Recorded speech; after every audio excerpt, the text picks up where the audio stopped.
Hello, and welcome to the Social Psychic Radio Show featuring Jason Zook. In uncertain times, we must change our focus and priorities. This show will highlight social justice issues with the goal of expanding minds and increasing unity, love, and mutual respect for ourselves and our planet. We support the Black Lives Matter movement. Our show aspires to promote social spirituality, which simply means that by coming together, we can solve any of our problems, including the goal of bringing an end to all forms of hate, discrimination, bias, or oppression. We must protect our environment, reform our criminal justice system, and protect every citizen from police brutality. When we come together, it becomes possible to bridge the gaps that plague our society and divide us from within. We the people means everyone. Hello and welcome to the Social Psychic Radio Show. This is Jason Zook. It's with great pleasure I have the opportunity of presenting special guest Carolyn Rose to the show today. Mom, dog lover, wife, wine-loving, hope-holding, 3-time stage 4 cancer thriver. As I just stated, Carolyn Rose is a 43-year-old mom. She's gone through a lot. After being told that there was no hope and that she had cancer that would eventually come back to take her life, Carolyn did the only thing she knew. She took every day as it came and endured the brutal cancer treatments one by one. And then one day, in the most unexpected of ways, hope came back to Carolyn in the form of a young rescue dog named Riley Rose. And once she found her rediscovered hope in life, Carolyn knew she was ready to grab on and never, ever let go. Today, Caroline is enjoying her 11th year of living cancer-free. She travels the country speaking to opportunity, 10 to 15,000 people each year. Her message of hope resonates universally, especially today. Since July of 2020, Carolyn's website traffic has increased by 884%. Her blogs have gained up to 102,000 monthly views on Pinterest alone. The world is craving hope, and Carolyn's happy to be the one to provide it to everyone. Today, Carolyn's married and lives in San Antonio, Texas, with her 2 children and her 2 4-legged fur babies. She spends her non-mom time on various cancer boards and volunteering with the local dog rescue. Carolyn remains positive about spreading hope and giving back to those who are still searching for their hopeful ever after. Carolyn, welcome to the show. It's a great pleasure and great respect and great honor and inspiration to have you on. Well, I'm excited. Thank you. I know we were talking a little before we started, and I was looking forward to this interview all day. And my first question to you is, from being cancer-free 11 years, what has been the most important lesson that you've learned that you'd like to share with our audience? Mm-hmm. I think this is a lesson that does go back to Riley, my rescue dog. I think that one of the many lessons he taught me was the power of living in the moment. And I think that my challenge now, even being 11 years out, living 11 years free of cancer, is the fear that this could come back. And the fear that, you could walk into an office tomorrow and have a doctor tell you the devastating news. I think once any of us have had that experience or received that dreaded phone call or had something that we're so aware that life can change so fast and that mortality is so real, it's hard to really fully engage in life because that fear is so overpowering. And watching Riley and watching this dog who'd been so horribly abused, learn to trust and learn to live and learn to thrive. And he did it all by just being in the moment. That's all dogs can do. That's all they know how to do. And that was what I learned I had to do. I had to do it every day. I had to do it today. I'm going to have to do it again tomorrow. That's how I have to live, to balance the fear that can be so consuming in your day to day. I'm going to ask you a question. You're probably going to look at me like, huh? I'm going to phrase it. I want to see what you say to this. Yeah. What was the best part for you about having cancer that reshaped your life, aside from living moment to moment and being in the present. I think that there were so many incredible blessings that came out of the whole experience. I think that I know before cancer, I was forcing my life down this path that was not supposed to be. I was all in my head and I was so disconnected from my body. I was telling myself what I was going to do and I wasn't asking, I wasn't listening. I was pushing myself and forcing my life. And I was a big runner and a marathon runner. And then I added triathlons in and I just kept going. And looking back, I think something had to give, this was not sustainable. I was in med school and running and training. And so cancer came and it literally forced me to step out of absolutely everything. It forced me to, in order to fully heal, I had to reconnect with, or maybe for the first time, connect with the body. I had to kind of come in and make this mind, body, soul. That was a huge part of my healing. And I believe that there are so many factors that contribute to disease, but emotional trauma or something in our past that we haven't dealt with, that can be a huge contributing factor. And for me, that was massive. And I had to face that. And it was the hardest thing, maybe possibly harder than the treatments. And that's saying a lot. I had to go there and I had to dig in and feel it and go through it to heal. And as awful as it was, I'm so grateful that I was forced to do it because I never, ever would have done it on my own. And I dare to say most of us won't. It's not something you wake up and say, I think this is my goal for the year. No. You really dig in. But for me, it was the biggest blessing. When you first had your diagnosis, I share with you, and my audience knows I had stage 1 kidney cancer. And sometimes I have what's called survivor's guilt about that, in the sense that even though I had cancer and it got removed through a surgical procedure, I feel guilty sometimes thinking that I don't know how to explain it. It's a weird feeling. I didn't know if you ever had that yourself or if you've ever gone through anything like that. Not so much survivor's guilt, because I think there's a part of me that, if this makes sense, was killed. I feel like I lost a part of myself. I feel like I lost a huge part of myself and I'm still working to kind of regrow this new self. I think the guilt I had that was so consuming was the guilt towards my family, my loved ones, my friends. I wrote about this many, many years after the fact, but it was almost like we all went to battle, and some of us made it, some of us didn't. None of us came off that battlefield looking the same we had as we stepped on. Every relationship was changed. Everyone was different. And I still struggle with that guilt. I still struggle with trying to be okay for everybody because I know what I put them through. It's hard to even grasp if you're not going through it yourself. Did you have a disconnect with anyone in your life when you went through your cancer that you felt they were not able to deal with it or they weren't able to be there for you? Absolutely. Oh, yeah, absolutely. Yeah. I think that some of the people closest to me, I did. And some of the people that I expected that maybe weren't as close, but, we'd been there for each other and it shocked me, and then on the flip side, there were people that showed up that it was such a beautiful thing. And one friend in particular, we've talked this through since then. This was many, many years ago, but I had just been in her wedding. And a couple of months later, I was diagnosed. And, this diagnosis was completely out of the blue. I never had one sign, didn't have one symptom. This was a complete shock. But I was in the very best shape of my life. And when people found out that this was what it was, this was cancer, oh my God, it's stage 4, it's incurable, it's highly aggressive, like it just kept getting worse. I think that some people, it wasn't that they didn't care, and it felt that way to me, having them just absent. But years later when we spoke, they were terrified, and they couldn't really vocalize it and they couldn't put it into writing, and they didn't even really understand why. They just sort of justified it to themselves. Well, I'm busy, or maybe I'll see her, And once they had time to process it, it was, we didn't know what to say. We were so scared, or we were so sad, or we were whatever it was. And I understood that I thought. And all these years later, I had to kind of get out of my own self and my own ego to really be able to see their perspective. And I got that.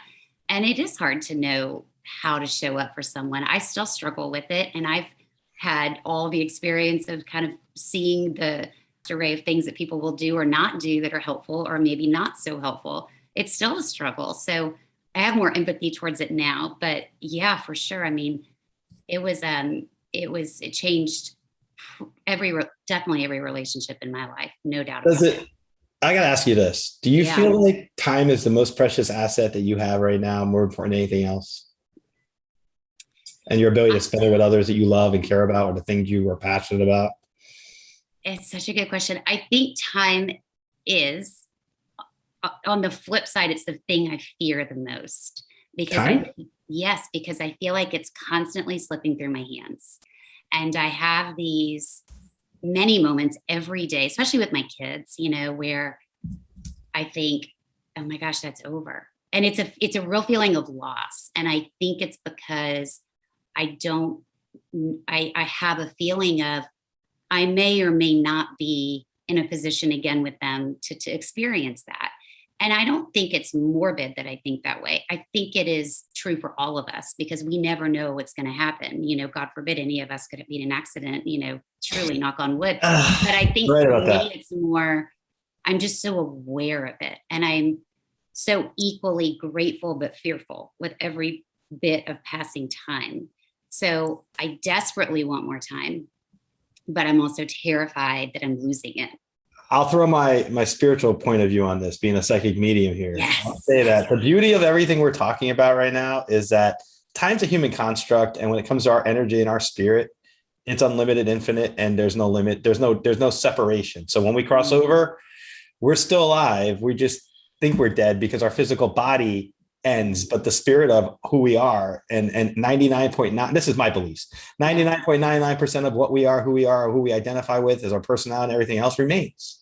Yeah. And from my vantage point, I have that unique perspective because I've done a lot in terms of the spiritual side for myself on my own journey and growth and everything else. And I would say for you, the beauty of your situation is that you're never going to die. If people don't realize that, we think with cancer, and trust me, cancer shook my world.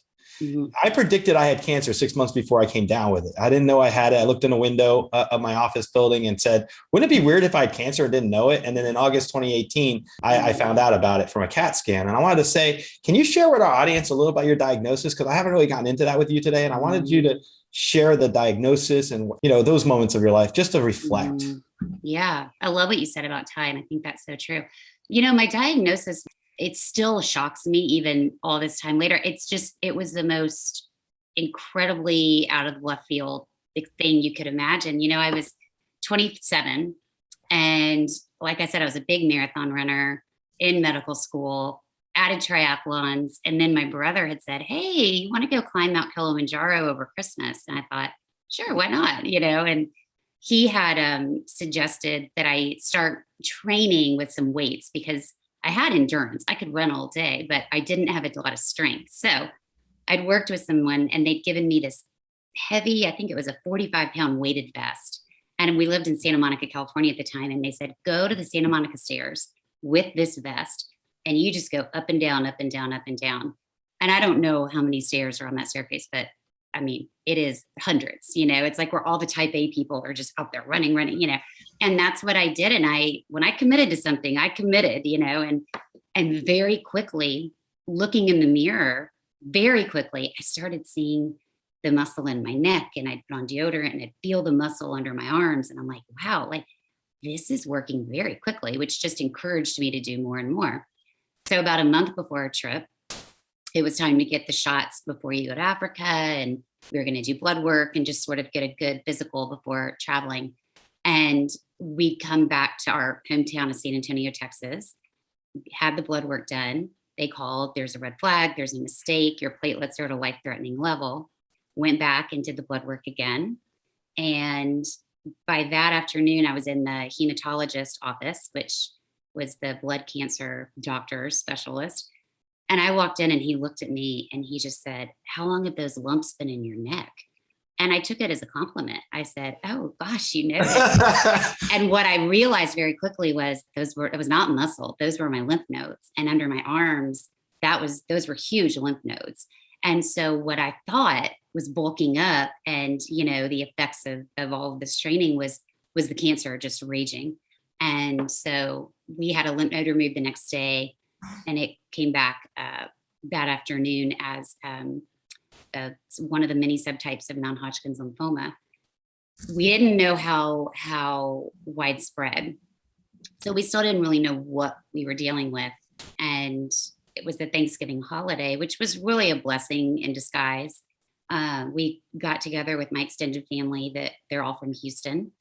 And at the time, my uncle was involved with MD Anderson. So he was able to get me in pretty quickly that next Monday morning. And that's when I really spent the week there of going through all the testing, trying to determine where is this and what is this? And, how are we going to treat this? And that week was, it was this week where I was in denial, because you walk into MD Anderson and you look around, and I thought, I don't belong here. I'm young. I have hair. I can go run. These were not my people. Right. And then you go into that doctor's office a week later, and they said, hey, it's absolutely everywhere. It's your stomach, your spleen, your bone marrow, stage 4, highly aggressive, and there is no cure for this. So we could treat you, but we can't cure you. And that was when it was like, oh my God, these are my people. This is now my place. This is, I'm not going back to do finals for med school. I'm not going to Kilimanjaro. Everything was stopped. It just stopped. And it was a very long process for me of how do I approach this? If I can't find a cure, then what do I do here? Because I was very goal oriented, type A, wanting, and that's where my uncle came in, and I still live by these words. He said, look, I've just been at MD Anderson. I've been in these meetings. I've talked to the doctors, I've talked to these researchers. They are doing incredible things for so many different diseases, so many different types of cancer, so many different treatments. There may not be one for yours today, but just buy time. Just buy time. Do what you have to do to live another day. Because if your cancer comes back and if you need another treatment, the chances are high there will be another option. There will be something out there that you could do that is not available today. And that resonated, this idea of buying time, taking baby steps, do what I have to do to live another day. And that's kind of where I started living my life that way. And it sort of was the first step of teaching me to live in the moment, live in the day, live in the now. Don't worry so much about the future. I don't know what's going to happen. None of us do, but that's what I could focus on. And that is sort of the way I went through my first diagnosis and my first battle. And I got to the end, I got in remission.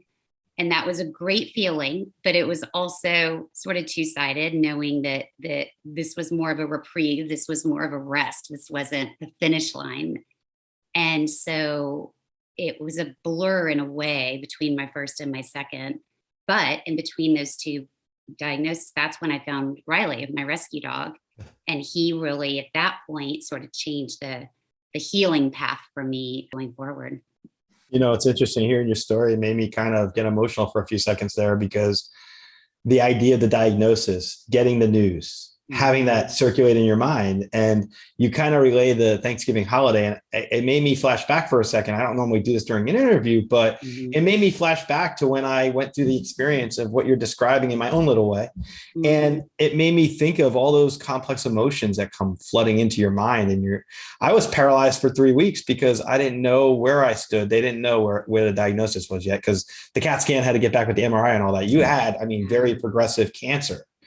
And one of the questions I want to ask you is, I held myself together as best I could for the 6 or 8 weeks that I had the cancer before the surgery. And then it took another 3 weeks for me to recover from the surgery physically.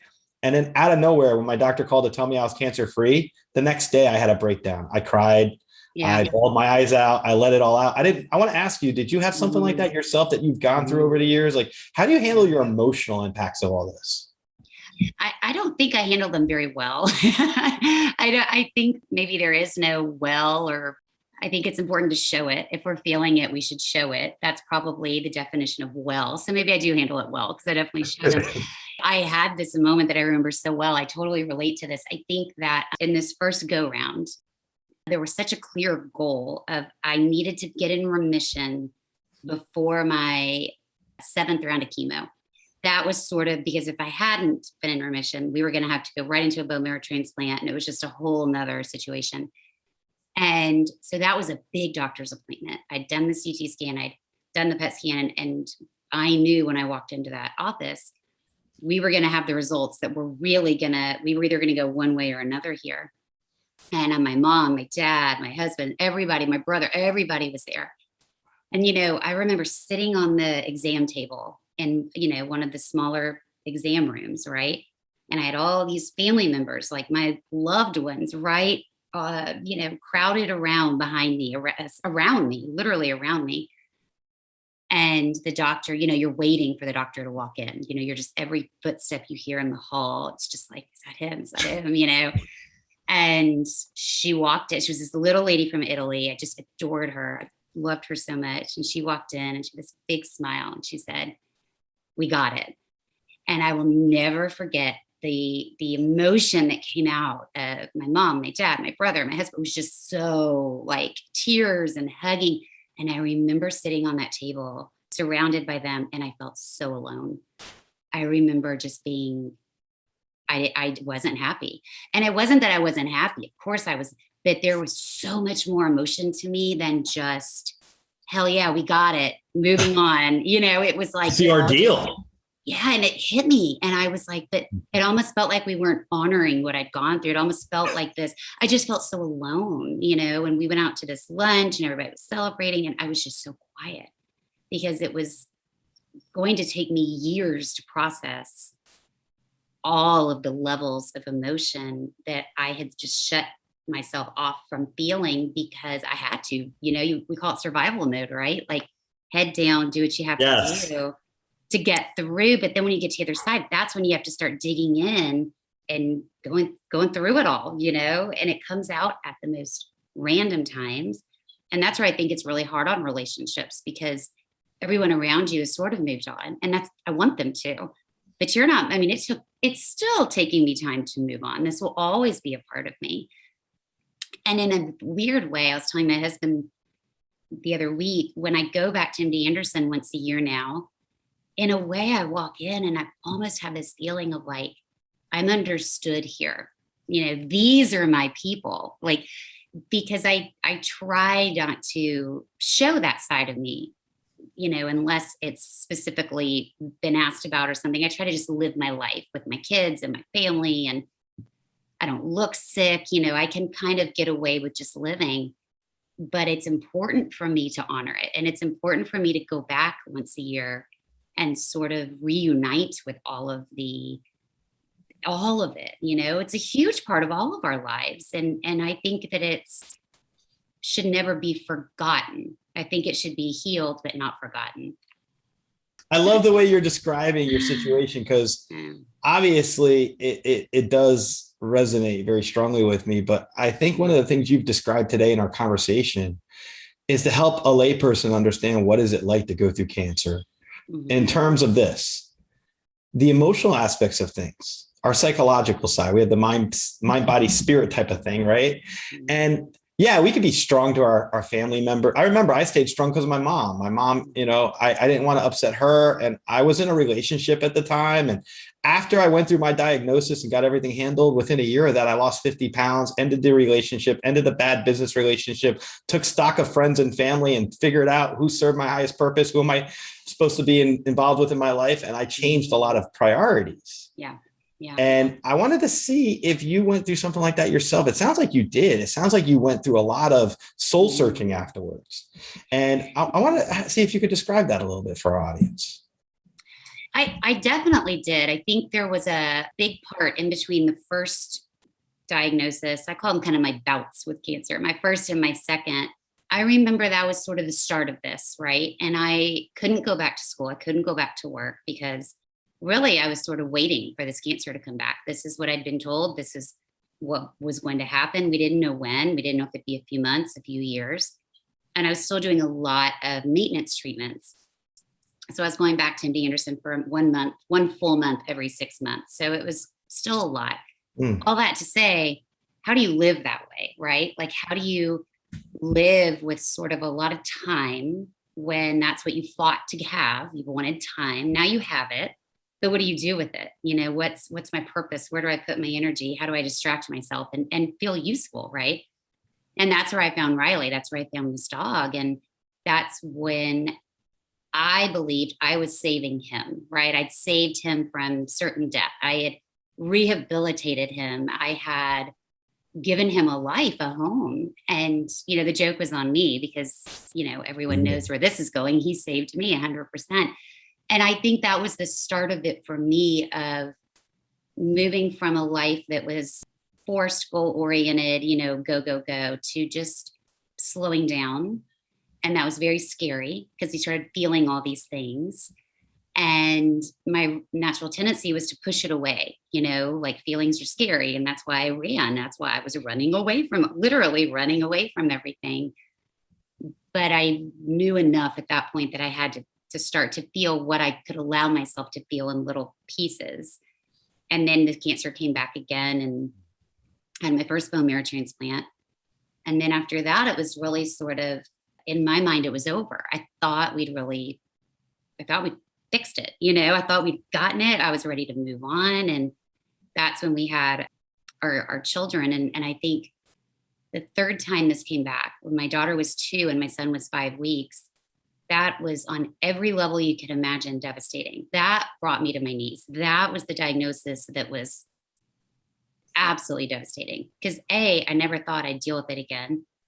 And mainly I had these 2 babies. They needed me. I needed them. Like, this was like, okay, this is not fair. Like, you picked a fight with me before and I handled that well, you know, but it was like my cancer and I were in this very twisted relationship where I felt it betrayed me by coming back, you know, when I was finally, you know, really living. And I think when the kids became involved, I went from wanting to beat it to wanting to just kick its ass. I just, that was done. Like, not welcome. You know, this was no longer a journey for me. This needed to be shut down, you know, hard. And I think that it was just the changes I made, I think, were also intertwined with becoming a mom and trying to manage their journey through this as well. Like, how I think as a parent, you don't want to mess it up, right? You really don't want to mess these kids up. And I didn't want to mess them up, but I knew enough that I knew this would impact them very differently because of their ages. And I was lucky enough to have some incredible guidance along the way. And I kind of did everything I was told. And I think in what I was trying to do to help them, it helped me in return. You know, it's like those, what did you learn in kindergarten? It kind of takes it back to the basics. And I was teaching them, but I was really sort of absorbing it for myself. Like, oh, okay. Yeah. All right. You know, and I think it caused us to have a huge amount of empathy for each other, for the world, for other people. A lot of anxiety along with that. But I think overall, it's sort of the journey we all went through together is what I would say. It would have been a much different journey had we not gone through what we've gone through. What do you think, from your perspective, keeps you going now? I'd probably say your children, husband. Yeah, those are definitely the top 2. I think my kids and my husband, and I think, you know, I think like on a little bit of a deeper level, not that they're not deep, they're just the obvious. I mean, they're the obvious for a reason. But I think if I'm talking more just about me and myself, I think that in this way that I'm still struggling to understand, my path in life was, I thought, to be a surgeon. I wanted to help people. If I'm being honest, I probably had an ego about it, you know, but it was probably, I wanted to help people, but I wanted to feel like a badass doing it, you know. And then here I am on this other side. And I started speaking and I started writing because of Riley. You know, I started speaking to groups and through City of Hope in Los Angeles. And the message that was given back to me afterwards, time and time again, was, you gave us hope. Or that story you told us about your dog, you know, everything resonated that I would ever say about Riley. And I found that so interesting. And so amazing too. So awesome, because I knew I loved this dog, and I knew everyone that met him loved this dog. He was unlike any dog I've ever known. And most people that met him would say the same. And it was almost this journey that we had together that gave me the strength and the purpose to kind of keep going forward and speaking more and writing more. And I think when I've been able to see the lives that has touched, even in the smallest way, that has kept me going. That has given a purpose and a reason to all of this, all of the hard days, all of the difficult times, all of the ugliness that can cloud it. When you're able to come through and do that, it's an honor that I never thought I'd be able to have. Interesting. As you're saying, I write down notes as we're talking, and I wrote down purpose, and I wrote love, hope, inspire, and meaning. And the words I'm saying for that is, I think your meaning with what you're doing now, you're going to touch so many holes and so many hearts and souls, and in so many meaningful ways, that more than you ever would have done as a physician or as a surgeon. So I think, rather than you're in the beginning of your purpose, I feel like I don't even think you've reached your purpose yet. I think you're going to inspire in so many countless ways, more than you've realized, because every single time you share your story, you're touching someone. Every time you show the resiliency of your message, you're inspiring somebody, you're giving them hope. Those are powerful, powerful things. Yeah. And from my vantage point, looking at this from where I come from, I think what you are doing right now is so pivotal to help so many others who can't see the light when they're in the midst of despair. Yeah. And have you thought of yourself that way? I mean, you've been doing this for a while in terms of speaking and presenting, but has that been something that you really were like, wow, to grasp the impact I'm making right now is very meaningful and very impactful? I think I've realized it a little, in that what has been so remarkable to me and what has touched me personally so deeply is I've realized struggle is struggle. Okay. So I had cancer. Someone else may have had a divorce. Someone else may have had depression, financial issues. My gosh, how many blanks are there we could fill, right? This is life. And we all have it. We have multiple. And so I hope that it's a relatable message and it's a relatable story where, someone that has had a very different struggle from mine has been able to sort of say, okay, well, I didn't have cancer, but I had whatever it was. And I get it. I get what, the feelings are the same and the emotions are the same. And I think it's the people that I have spoken to that have had a child that has been very, very autistic, and the struggles that came with that. That was really powerful to me, because I thought, wow, we have had such incredibly different experiences, but we, at the end of the day, are talking about the same damn thing, that the words you're using and the emotions you're feeling. I haven't walked in your shoes, and I can't say I understand how you feel, but I understand a level of those emotions. And I think that the conversations I've been able to have, where we've been really honest, brutally honest, that has been the most healing conversation that I have had. That has healed me way more than the person I've been, quote unquote, asked to help. That has been incredible to see. And I think it makes us all feel less alone. I go back to sitting in that exam room when I felt so alone. And I think it's taken all these years for me to have these conversations that are healing that. Unfortunately, we're humans, we have pain. And I think it's really powerful to share it. Interesting when you say that. I'm trying to think, what would it be like to be in a room filled with your family when you're told you're cancer free and everyone's celebrating or getting a sigh of relief, and within yourself, you're feeling still in this different headspace.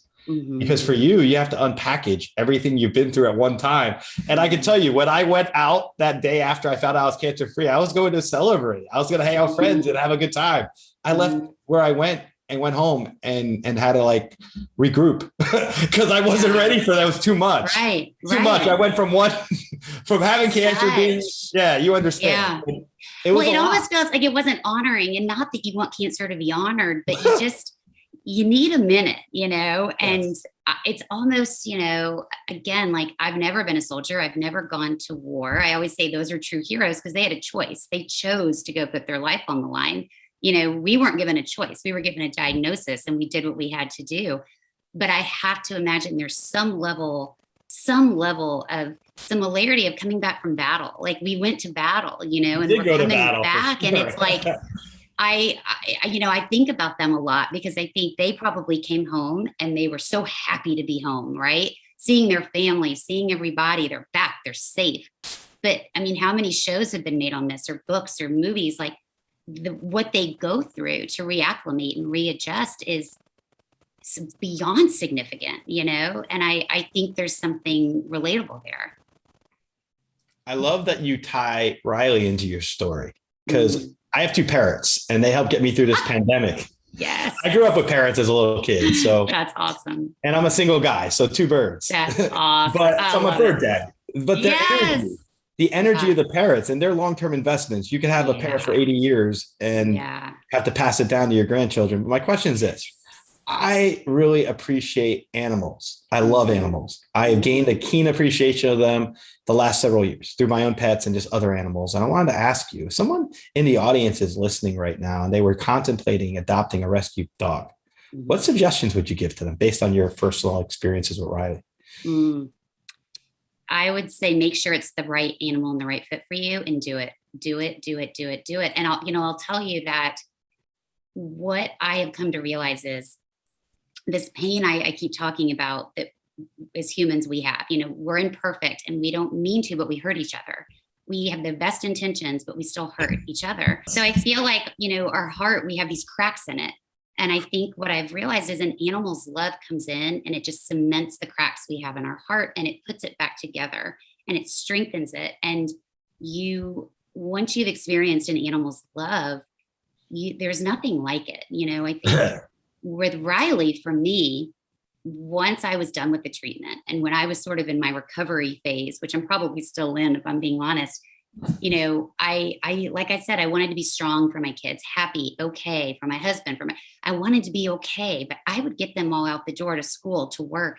And I can't tell you how many days I just needed to get back in bed and not be okay. I needed to do whatever I needed to do, and I didn't want to talk.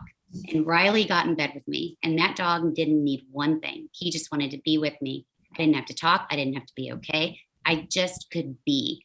And I didn't know how much I needed that. And I didn't know how much I needed something that just humans aren't capable of. It's just that faithful, unconditional, simple love. They're always happy to see you. They are faithful. It is just dependable. And especially now in today's world, everything is so crazy. And we've learned, like, my gosh, what's going to happen next? Like, if that just happened, anything's possible. And there's something so critically important to me. And I think anyone who has had the love of an animal, about having that dependable, reliable, simple love. I love that. I really do. Because when you take something that's uncomplicated and you can spread it and give people this amazing feeling of warmth that love offers from an animal. Yeah. I feel like it can really heal you in so many ways. So many ways. And, that's one of my favorite things about after Riley passed, these letters that came in, and I kept every single one because they were so meaningful, but so surprising in a way, yet at the same time, not people I didn't even know knew Riley would write letters, telling us how he touched them. And there were so many people that got an animal, whether it was a cat, a dog, whatever it was, because of Riley, because of being around him, even once, and I think him being able to show people in his very silent, steady way I think of the lives he saved, the trickle down effect. He may not be here anymore, but these dogs that were rescued, or these cats or whatever, they're still here and they're still with their families. And I still get pictures all the time from these families of these animals with the kids and the parents. And it makes all of it worth it.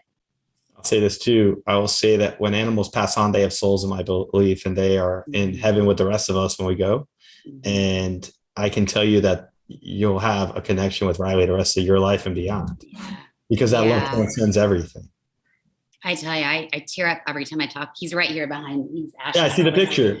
And these are his ashes. That's his picture, and these are his ashes. I love that. As that sounds, but not at all. it's interesting you say that. After he passed, I had to wait a couple of months, but I had such guilt around his passing. He had a kind of an emergency situation, and we took him in, and I think he was almost 13, and he was a Great Dane Lab mix. This was a huge dog. He was definitely at the end of his life expectancy, but you're never ready for them to go. And I just said, do whatever you have to do. And I literally had a suitcase and moved in. Luckily, one of my dear friends owned this vet clinic where we were, and she gave me access to the back, and the doctors were like, oh no, she's really moving in. And I did. And for 48 hours I was there, and it took me that long to give, to accept that this was it. And looking back, I had such guilt that I kept him hanging on through that, such guilt. And no guilt, let it go. I spoke to a medium over the phone. A friend actually gave it to me as a gift. Who was a bed hog? If she used to jump into the bed with you and hog the bed or something, or push into the pillows. Riley was. I'm getting that right now while you're talking about it.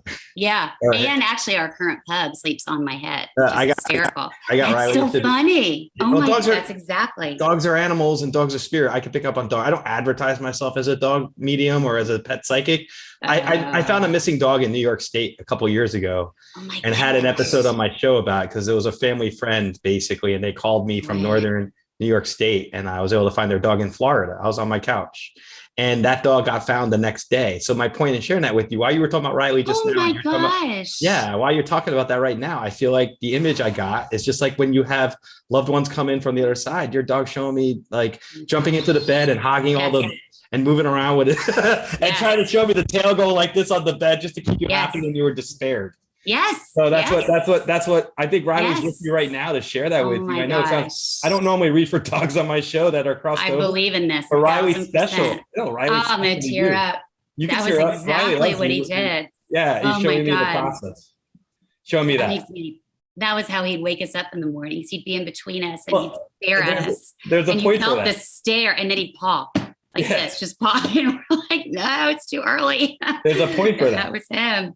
He wants you to know he's around you. Is it he or she? I'm down with it. Was a he. It was a he. Yeah. He wants me to tell you he's still around you. He wants me to tell you you will likely feel his energy in your dreams, and you'll feel the energy when you're home by yourself. You have moments when you're in bed, even with your new dogs, or you'll always feel his protective energy for you. Yeah. I mean this as genuinely as I could possibly relay it. Is I feel him with me every day. He's kind of the reason, that I've had the courage to go down this path, when in my mind, it's like, I'm not a speaker. I'm not a writer. I'm not a, yes, you are. He's given me that courage to make me think, okay, maybe that this is something. And the writing is sort of honoring our journey together, because it was so much bigger. He was so much bigger than this world. And this journey was so much more than, a woman and her dog. This was so magical. The lives that were touched. I know I'm going to go into this for a minute, but I got something about blue being a color that either he likes or you like, something with blue in it. There's blue things that he's showing me, toys or blue bells or blue something. So he wants me to share that with you as residuals. Oh my gosh. Oh yeah. I want to say it was the ocean, because that was our favorite place. They show me blue things. FYI. You're going to do more books, by the way. I wouldn't doubt if you're not going to get more stuff out there. Or more writings. Tell our audience about the writings you've had so far so that they know what's out there, because I know you're going to have more. Thank you. Well, right now, the blog sort of comes out semi-regularly, but there's a book right now with some publishers in New York. We're sort of talking to a few right now, and the book is Dear Riley Rose, and it kind of turned into one big letter to Riley. And it's, I never wanted to write a cancer book. I never wanted to write a parenting book. I never wanted to write a book about me. That was just nothing that I ever was interested in. Though one day I wrote this letter to Riley and showed it to a trusted friend, and they said, that's it, you got to go. And so then it just, I was listening to another episode, you a podcast episode of yours, and you'd spoken to a writer, I think his name was Branch, and he had said that his writing came from such a spiritual place. And I can't describe it, but I heard that and I almost had to pull the car over. I was like, that's it. Like, it's been this interesting relationship I've had with religion. And all I can say is this is the closest I've ever felt to God. These words, it's almost like, I'm like, what the hell did I just write? And it comes out, and it's just channel it. You can't not honor it. You can't not say it. You can't not write it, and you can't not believe in it, because it is not even come from you in this weird way. And it's been one of the most powerful things I've done. And I can't imagine now not doing more. I'm going to share two things with you. One, creativity, it's part of who we are. And like every time I do a podcast episode, it's a form of me being creative and expressing my creative abilities for me. And being a lawyer, like you want to be a surgeon. When you're in these areas, you don't have much time to be creative. No one wants to see a creative lawyer. If someone hires me for their case, they don't care what kind of poetry I do. But I'll say this for a reason.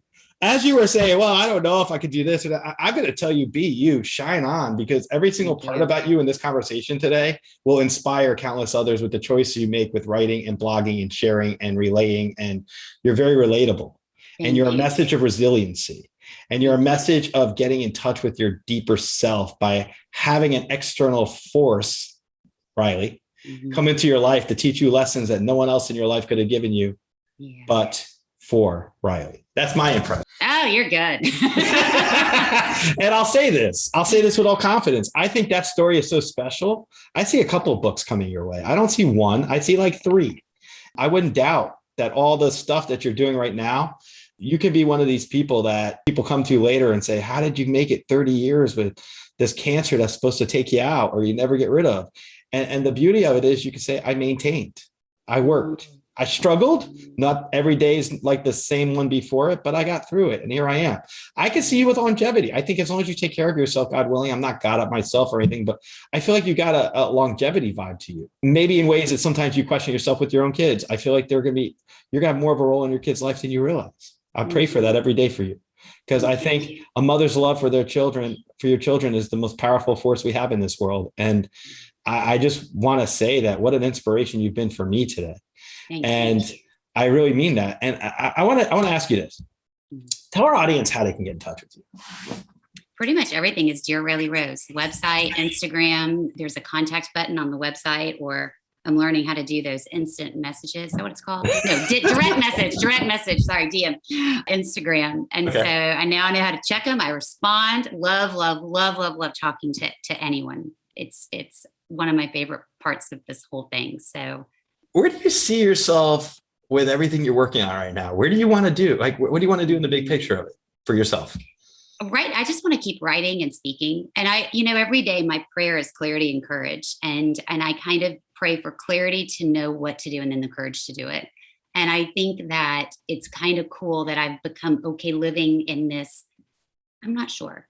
And I like it because it allows for things to come up that maybe I hadn't planned, and I think that's been the fun of life, is having something happen. I'm like, didn't see that coming, but that is great. And I think I trust that if I keep knowing what steps to take and what doors to walk through, it's going to lead me where I'm supposed to go. And I think this is the first time I'm living that way and staying clear about the unopened direction that life is in general. I think it's so important that your story gets shared, because it's not a story of survival. It's a story of meaning and purpose, connecting, rediscovering, yet appreciating. Those are the words I get off your story. And by the way, as I said, your story is nowhere near being complete yet. So you got plenty of pages to write, plenty of words, plenty of messages to share. One of my big things is I want to be able to have a platform that relays the impact of what cancer can do in a positive way. Yes. Because so many times we look at just the negative, right? Yeah. But it's transformed my life in so many countless ways. I can see it transformed yours, and still does. And I like us. It sounds kind of weird to describe it this way, but I like the idea of us bottling that je ne sais quoi of whatever it is that keeps us going after going through so many challenging times. Yeah. And be able to share those traits. And that's what I think this interview has shown for me, is you've presented a strong argument that if you have cancer, it's not the end. It's only the beginning of what you decide to do with it. And that's the resiliency I appreciate about you. I really do. It's a story of living, really. It is. And one point I want to bring up before we end our interview, because we're running low on time, is you raised a good point that resonates with me. When there's people in your life who find out that you had cancer and they struggled to connect to you because of their own issues with themselves, either fear or limitation. Sure. How do you recommend approaching someone like that from your experiences and what you've seen yourself? What would you suggest to someone in our audience if they have a diagnosis of cancer and there's people in their life that are just being distant towards them and they don't know what to do or how to handle it? Yeah. I'll say I've had this question so much. I actually wrote a guide on this. So if anyone wants a printable, I tried to do it in my own way, but it's on the website that anyone can go print and download that hopefully will be helpful. But, a lot of what I say is show up, show up with the word of caution, with situational awareness. You don't need to necessarily ask, just maybe go drop the casserole off or just go to the hospital. If the family's in an intense time, just be in the waiting room. You don't need to be in it. One thing I caution maybe against is, saying, I know exactly how you feel, or saying, hey, my friend's father's brother went through the same thing, or I know this doctor, or I have this diet, or I have this magic pill, or, whatever it is. I think that if somebody really wants advice, you will know they will be asking, hey, I don't know what to do. Like, do you have any diets that you did? If you're asked, of course, if you have knowledge, share, but there is a time to share that and a time, especially at the beginning, to just listen. And sometimes just listening is the most treasured quality that a friend can have. And I also say, I have told my friend this and we laugh about it, but I think back on the day that I kind of called some close friends the very first day and I said, I don't even know how to say this, but I have this. And I had so many different reactions. And one of my friends just was quiet and she goes, that sucks. And I remember I just smiled. And I was like, thank you. It sucks, and it was just so freeing to me. It was just honest, and it wasn't being negative. It was just so real, freeing for me and real, real, authentic and real. Yeah. And there was so much power in that. It made me laugh. It made me smile. It made me feel understood, and she wasn't trying to tell me it would be okay. She wasn't trying to it was too soon for that. I just needed that. And it was like, God, that's great. That sucks. So I think just from the patient's perspective, it's important to just have understanding and empathy, knowing that people are doing their best, really. And from the friend, loved one's perspective, I think it's just important to let that person be where they are and you try to meet them there. I love that. I want to thank you for coming on today, sharing such an inspiring story. I will say this observation. We both survived where we are right now. So obviously people in the audience that fear cancer can understand that there are survivor stories and that we are getting better with our medical science and in terms of how to handle these things and moving forward. And I just feel like you represent a bright light that's so important and necessary right now to nourish us.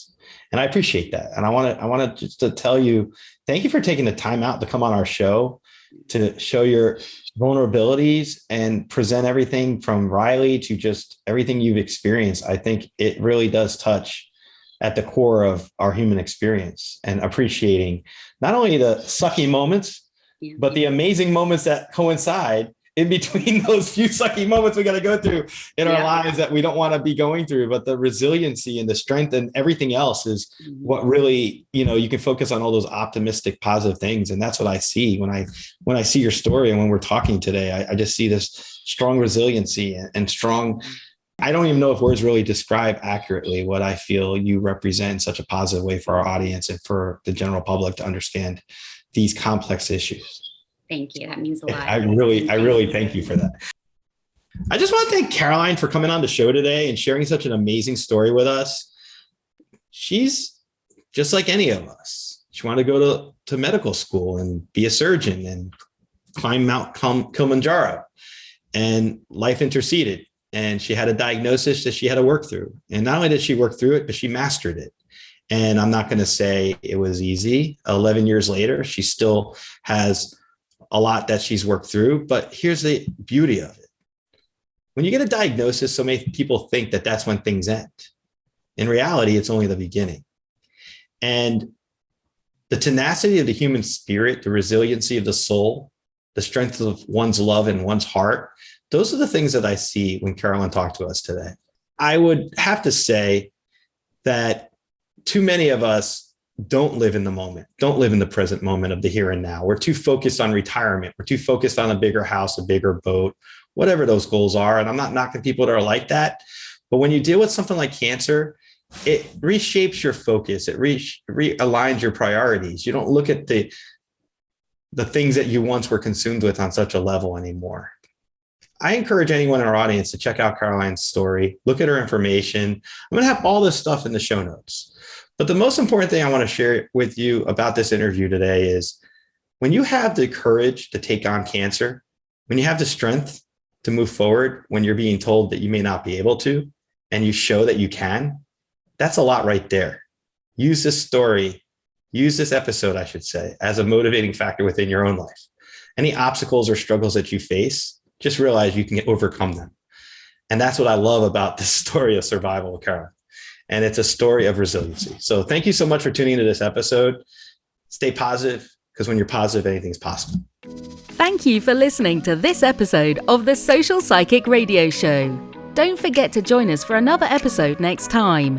If you enjoyed the show, we'd love for you to subscribe, rate, and give us a review on iTunes. You can also check us out on Facebook, and don't forget to visit the Social Psychic YouTube channel. Until next time, it's a big world out there. Keep an open mind, embrace your paradigms, and know that the universe is always yours to explore.